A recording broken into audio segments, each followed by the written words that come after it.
brand I'm running right now is called Orli. We have a design patent on crystal energy acupressure bands. And so they stimulate the pressure point in your wrist. And we make kind of like acupressure bracelets, kind of with like a more jewelry twist there. So it's kind of like functional jewelry.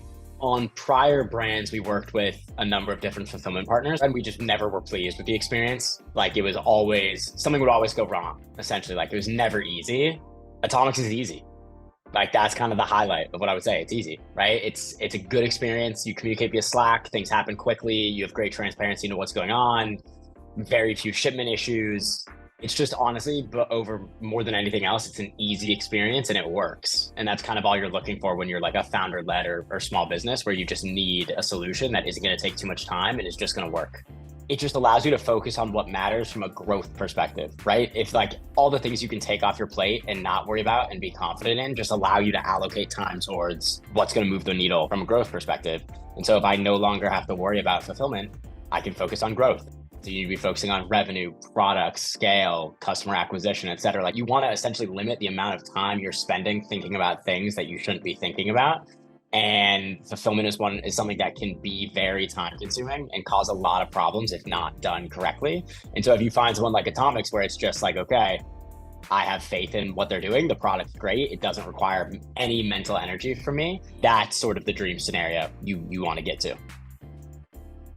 It's interesting. Our business has kind of pivoted. It's allowed us to be more thoughtful in like where and how we operate.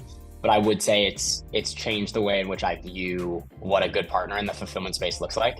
I wouldn't go work with a larger like Deliver-esque solution anymore. The value you get from working with a large fulfillment partner isn't actually beneficial in the long term for what you're optimizing for as a small business.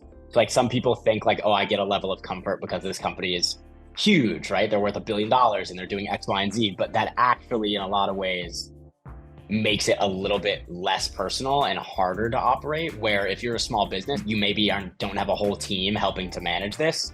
You're going to need Atomix to be like a team member, right? Where you can ask questions, you can go to them for solutions. Like that's not what you're going to get out of the box from a lot of these other larger players. That is a way to look at what Atomix can be versus what a larger player can be is the best way to evaluate it.